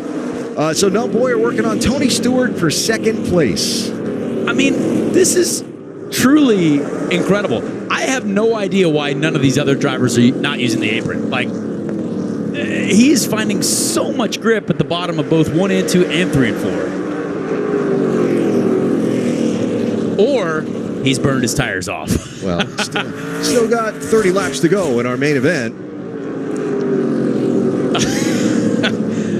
Wow, this has been a fantastic race so far. I can't wait to see what happens when Clint catches Kyle Busch. Has he burned up his tires? Will he be aggressive? Will Kyle Busch be aggressively defending? Well, I would think the answer to the last one is yes. The other two remain to be seen. But we got 28 laps to go in our main event. Clint Boyer now is all the way up to second spot. Tony Stewart's racing with Ryan Newman for third place. Elio Castroneves is fifth, and Paul Tracy is sixth. Yeah, Paul Tracy having a great race. I mean, honestly, Paul and Elio have kind of just been sneaky staying there right in the midfield, and hopefully they're saving their stuff. There is the caution flag. Perfect. We think so, too. 24 laps to go in our main event tonight. And I venture to say the plot is thickening as we get closer to the finish. Well, there are some bruised feelings out there at the moment, and we're not done yet. 5, 10, 15, 20. 5, 10, 15, 20. At Camping World, we make seeing America fun and affordable. Take home this new Coleman Lantern or Rubicon for as little as $5 a day. 5, 10, 15, 20. Or this new travel trailer for less than $10 a day. $15 gets you a new fifth wheel. And for only $20 a day, you could drive off in a brand new motorhome. 5, 10, 15, 20. We make RVing fun, simple, and affordable. See America for less at Camping World. 5, 10, 15, 20.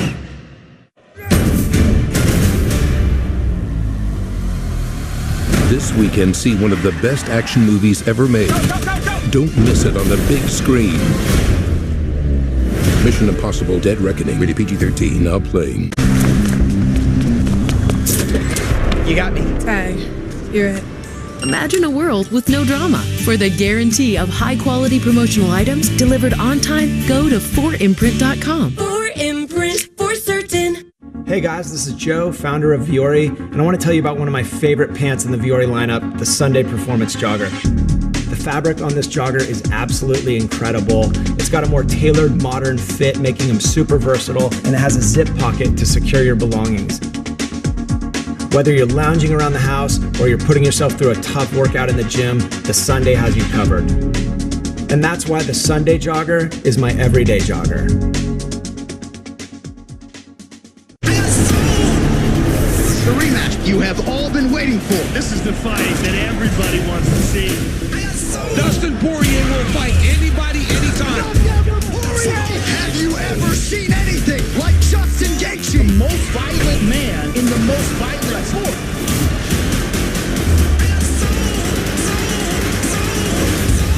Buckle your seatbelts, ladies and gentlemen.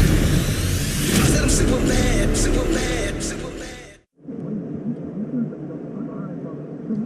Even the IndyCar drivers in our superstar field have figured out how to use the bumpers and the fenders in these cars. Oh, that was another one of those may or may not be clear moments. Paul Tracy, if you have a spotter, again, that's a moment where he says, yikes, still there. But clearly Paul had no idea that Indy 500 champion Joseph Newgarden and elite fitness athlete Joseph Newgarden was outside. So here comes the field, doubled up for the restart. They're getting the 1-to-go signal now at the start-finish line. Kyle Busch with Tony Stewart to his outside. Then Clint Bowyer, who started this main event back in 9th place and is running 3rd. Also interesting to see he chose the inside. He did not want to start 2nd. He chose to forgive basically all of what happened earlier and start 3rd instead of 2nd. He's 3rd. Ryan Newman is 4th. Then you've got Castroneves and Tracy back in row 3 and 5th and 6th. Coming to the green flag with 21 laps to go in our main event.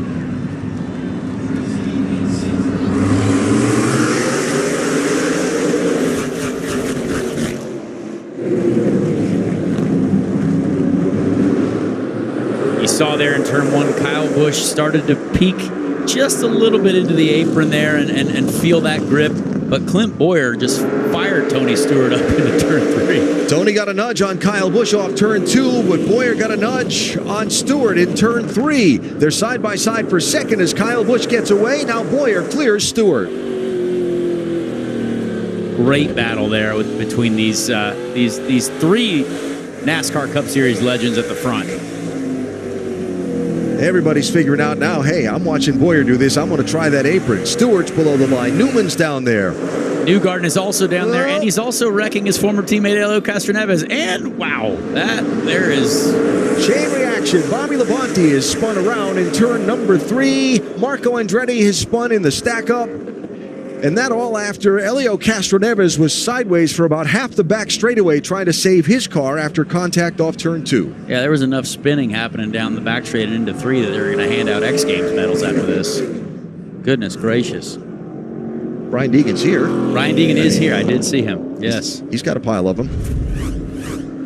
All right, watch Castroneves. 3rd car from the left of the frame. He gets nipped by... Oh, Joseph Newgarden getting a little aggressive on the bumper.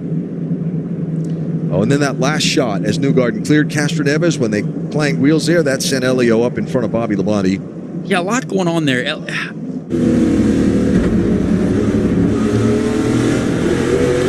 Joseph tried to get off Helio's left rear, but then he hit a bump in the racetrack, and that kind of sent him right back into Helio. Just tough to control cars, when you're beating and banging like that. And also, something you have to remember about us IndyCar drivers as well, we're not used to power steering that these cars have. And when the steering can react so much faster than we're used to because of how easy these are to steer compared to the cars that we drive. Yeah, I drive in an IndyCar around the road courses and street courses and the oval tracks with no power steering. It's like wrestling a bear. Well, there's the damage to the Castroneves machine you saw on that right front tire. And so his car getting a look while they double up, and we're a couple laps away from the restart. Well, let's dial up Clint Bowyer one one more time here, hang on. just to make sure that we can talk to him while he's a little bit more calm. Clint, it's Connor again up in the booth. You got a copy? Buddy. I do apologize for talking to you while you were busy, but you were doing a great job, honestly. I noticed you using the apron. No one else has used it like you yet. Do you have enough tires left to get the win here? Well, it helps when I saw Kyle move Brad and spin him out, so it's kind of like a free mulligan, isn't it? Absolutely. I think you're doing a fantastic job. You're my pick to win, so please don't let me down, and I hope my spotting for you was okay. No pressure. It's just Tony Stewart and Kyle Busch to pass. A couple Cup champions. No pressure. We'll see what we can do here. Good luck, my friend. Thanks, brother. Clint Boyer's been the show tonight, right? He's pretty much a show every time he wakes up in the morning. Yeah, that's true. Well, fans back on their feet here as they get the 1-to-go signal on the racetrack, and that is going to give us a restart with 13 laps to go. So we'll have it again with... We're definitely getting close tonight. It's going to be all gloves off now, 14 to go. At a short track like this, that'll go by really fast. Kyle Busch trying to win in his SRX debut tonight. We saw some of the facts and figures on that. Here they come to the green flag.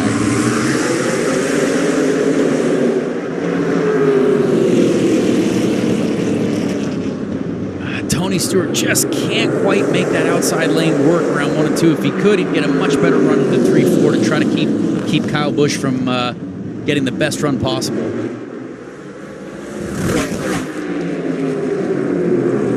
Boyer and Stewart for second, and Newman lurking behind. I bet Tony Stewart is begging to get to the bottom of the racetrack right now. That seems to be where the true speed is found at the moment. Oh, trouble front straightaway. It is Newgarden and Tracy, and they collect Ken Schrader and sweep him to the inside wall. Haley Deegan also spun around. That was not a fun accident to watch. It just looked like, again, a lot of bumps coming off of 4 here, and when 2 cars are side by side, one moment can cause disaster.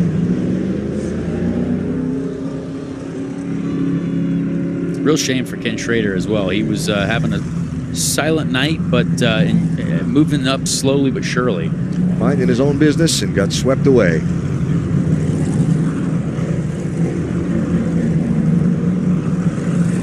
That was a big one. That is no fun. I have no idea how Paul Tracy's car is even still moving. Most of it looks like it is not wanting to remain attached to the vehicle. It's not moving well, so here's another look. So as you see here, both cars, I mean, Paul just flat out ran Joseph into the wall. That's a real shame. I mean, that's easily avoidable, and it's a shame because there's a lot of damage to a lot of good drivers and a lot of good race cars as well. Yeah. This is on board with Joseph Newgarden.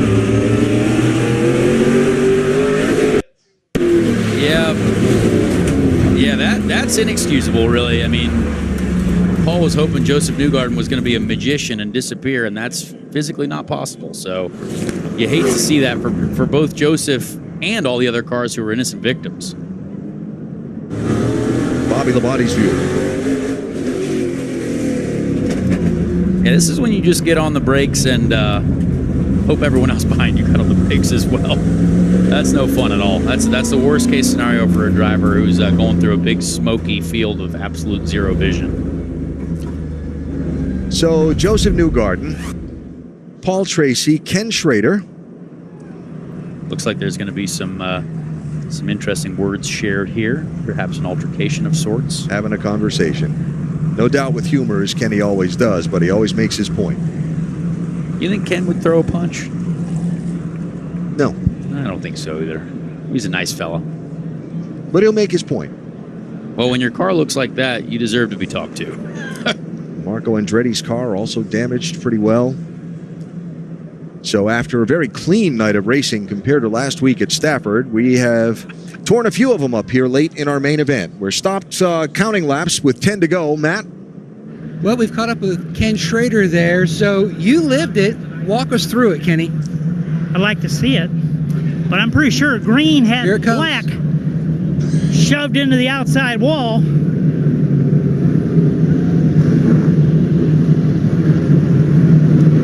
I'm not running another race with him. I'm done. All right, Kenny Schrader frustrated here tonight. Those two had tangled in our first race of the season at Stafford in Connecticut. Strong words there. That is, in a situation like this, where there has been fantastic racing all night, and there's being the bad boy of the series, there's being a little bit of rough here and there, but that's tough to see for a series that you hope to be, everyone having the best time possible. Well, that's a heavily damaged race car. And a very tough note on what's been a very, very fun night of racing so far. But Schrader, Paul Tracy, Joseph Newgarden, and Marco Andretti's car was damaged, although he's still on the racetrack. Matt? And you can see what's left of Paul Tracy's SRX machine. We talked to Ken Schrader. He voiced his displeasure about what happened. What's your side, Paul? I mean, Newgarden and I were bouncing off of each other for a couple laps, and I got a nose ahead of him, half a car length ahead of him, and I just got hooked and turned sideways down the straightaway. I mean, it's just hard racing. At the end there, 10 laps to go, and everybody's now going for it hard, and it's just, I mean, it's a tough track to get off the corner. It's a bad deal for everybody. All right, Connor, you called it. You said it was going to be pretty rough here with about 15 to go. I think Paul was a little bit ambitious on how far up the side of Joseph Newgarden he got. They were pretty much side by side. That's not a gap you can close it. Joseph Newgarden could never have backed out of that move. So hate to see that for Joseph. Hate to see that for everyone. So I talked about that Ken Schrader and Paul Tracy had tangled in the first race of our series back at Stafford Speedway in Connecticut. Here was a look at that. Yeah, not ideal there either. Hate to see it. After that race, when they got back into the pit area, Ken walked down and had a conversation with Paul. And at the beginning, early on in the night, in our second race, Paul went for a little spin in the heat race at Stafford Week 2, and now here we are tonight, and obviously there are some pretty tough feelings there, especially on the part of Ken. So they're doubled up here for a restart. We're going to have 10 laps of green flag racing to go in our main event, and it's Kyle Busch again with Tony Stewart to his outside, Clint Boyer behind him, and Ryan Newman on the outside of row 2. Now, here's somebody to keep an eye on. See that light blue Camping World machine? Brad Keselowski missed all the crashing cars in front of him after getting spun out from the lead earlier. He's there on the inside of row 3. Brad is back. He's in the game now. You guys better watch out. And he is angry. I can guarantee that, too. If there's one person we know, I think we've seen this in the Cup Series, Brad's not afraid to use that bumper. Here they come. Green flag. 10 green flag laps to go.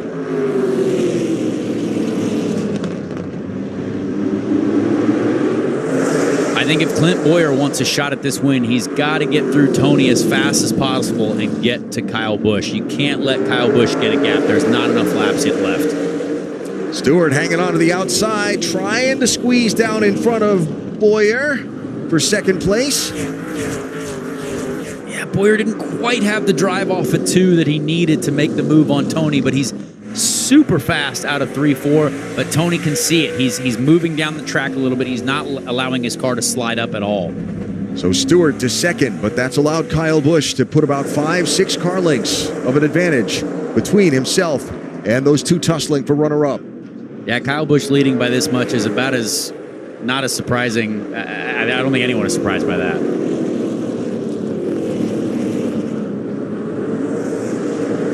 Boyer keeps trying that bottom, but he can't find a way to hook it up like he had been earlier. Yeah, and it's sometimes when you run the bottom for that many laps, it is aggressive on the tires. Usually they say that If you can run a bit of a higher line, sometimes that preserves the tires a little bit better than running the bottom.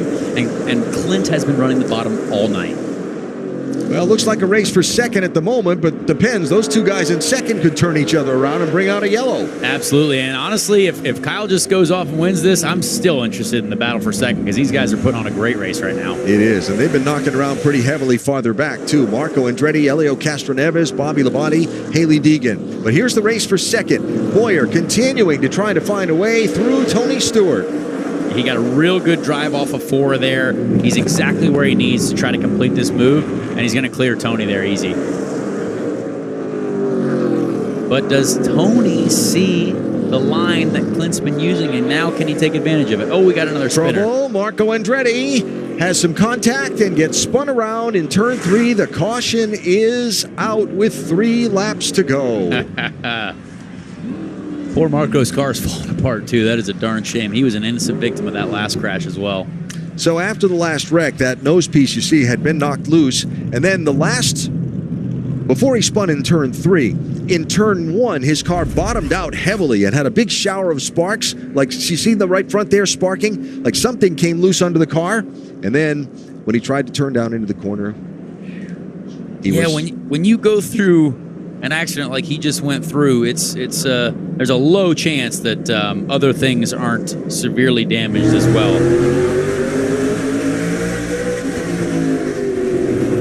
Yeah, it looked like he had something fail there on the right front. It's kind of odd to see a car jolt left like that, but he clearly is staying out because why not? He's got to get as many points as possible in this race. Well, they're not going to let him stay out on the track like that, you see, as he heads behind the wall. Probably also can't see with the hood like that. Well, shedding debris around the racetrack, too. Yeah. See that sparking underneath the right front? That started when he went into turn 1 before the spin down in turn 3. So that's too bad. I don't think that'll buff out. No. Not in 3 laps. No, sir. Boy, the field's really thinned out a little bit here. The herd has thinned, for sure.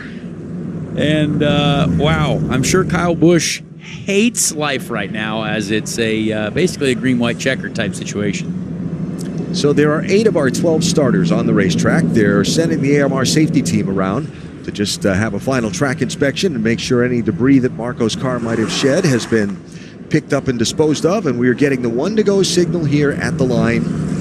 So we have 3 laps to go in our main event. Man, I'm trying to predict what I'm looking at this thinking I don't know who's going to go where. I don't know. Continuously, Clint Boyer picks the bottom. I think Tony Stewart has to go to the top and try to get something out of Kyle Busch and slow him down a little bit. But this is going to be very interesting. They pulled the damaged nose piece from Marco Andretti's car. He's trying to catch up to the field. Kyle Busch in the red machine. Inside, Tony Stewart outside. Clint Boyer, Ryan Newman in row 2. Green flag, 3 laps to go. Great start from Tony Stewart. He's got to stay to the outside of Kyle here to have any chance of competing with him in turn 3.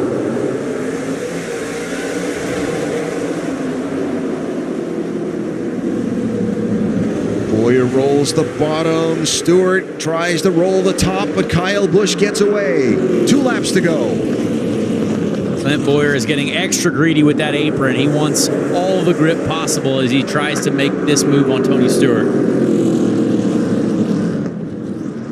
He's going to get it done, but is Tony going to fire him off into turn 1 with 2 to go here?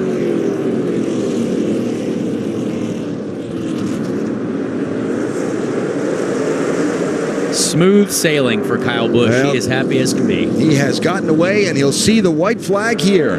1 lap to go for Kyle Busch. Farther back, Keselowski and Newman in a fight. That's for 4th place, with Keselowski trying to continue to recover the lost ground, but off of turn number 4 will come Kyle Busch. In his first try, he is going to win the Camping World SRX Series main event in Pulaski County, Virginia. Fantastic race. Honestly, Kyle did everything he needed to do. He learned in the heat races. He was smart in the final. And Clint Boyer, I still think, if there was a vote for driver of the night, Clint Boyer, I mean, he had to come from all the way in the back. Absolutely. That's incredible. Well, Kyle Busch very much looking forward to getting a chance to jump in on a couple of these SRX races after watching it the last couple of years. He's a winner in pretty much everything he does, so you got to respect that. And Kyle Busch is one of those guys that I really hope gets a chance at the Indy 500 as well. He's won everything else. Might as well come and try the Indy 500 as well. Well, he'd like to. Kyle, his first SRX win in his first start, fourth driver to win an SRX main in their series debut. And this is now the 10th different driver to win a main event in our Superstar Racing Experience competition.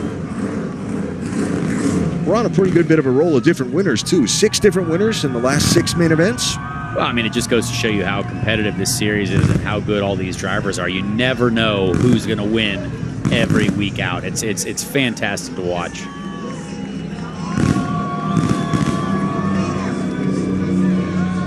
I bet this is the first time Kyle Busch has not done a donut or a giant burnout after a victory. I think that's probably appropriate. Given the use these cars will get 6 weeks in a row.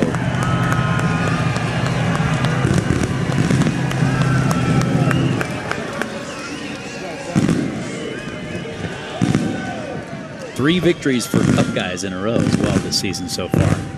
Someone from IndyCar has got to bring the fight to him. Well, Tony Kanaan gave it a good run last week. And tonight, it's going to be a guy who wanted to come here to have fun, Kyle Busch. Well, Matt, I think the winner has the most fun, right? The guy loves chasing trophies, Slinger National, Snowball Derby, Prelude to the Dream. You love those special all-star type short track events. This is another one. Why does this one mean so much to you? Because you're watching them all at home the past 2 years. Absolutely. No, it's just, it's fun, It's just a great atmosphere and environment and everything to be able to just be around some really cool and really great race car drivers, some great personalities as well, too. And I love being able to just, hey, buddy, what's up, Rex? And just love being able to race, I'd race more if I could, but there's only so much you can get in and so much you can do. But just want to thank the Florida Panthers, Camping World, Bass Pro, Goodyear, everybody, Sparco, Rowdy Energy, all the fine folks that have helped me to be able to get here, Hawk and everybody from SRX, all the hard work they've done. They've got a few more this week that got to get worked on. I was about ready to be a part of that at one of those moments in the race, but glad it all worked out.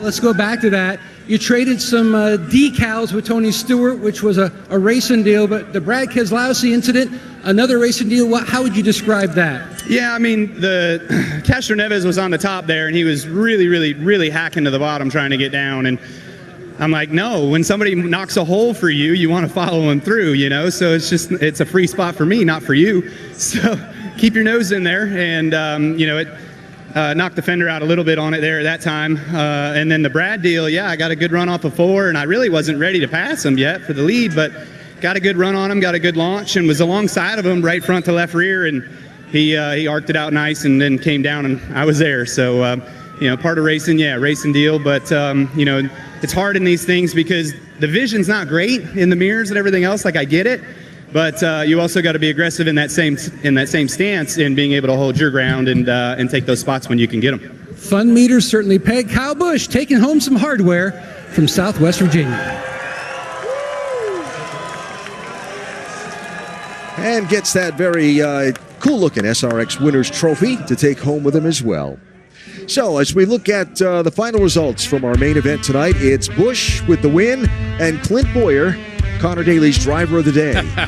Yeah, I mean, great to see. Apart from the giant, massive, chaotic accident that we witnessed, I love to see this event tonight. We enjoyed a lot of side-by-side action. We saw drivers running all across the track. Clint Boyer on the apron, a couple guys running up high.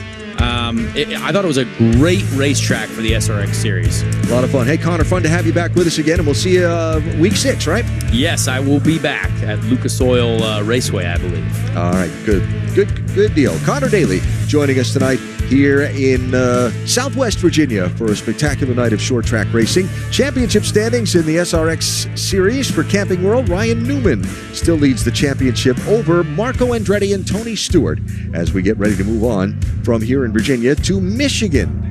Next week, we head to Berlin Raceway in Marne, Michigan, just outside of Grand Rapids. Next Thursday night, 9 o'clock Eastern, here on ESPN. Week 4 of Thursday Night Thunder and Week 4 of the Camping World SRX Series for this year. And that's the last paved track race.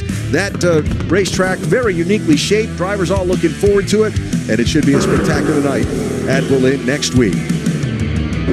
Sports Center is coming up next here on ESPN with El Duncan and Nicole Briscoe. And we've got some highlights to follow up from this one for sure. For Connor Daly, Matt Yoakum, and our entire SRX crew here in Virginia, Alan Bestwick saying so long from Bradford, Virginia. Kyle Busch is your winner on Thursday Night Thunder.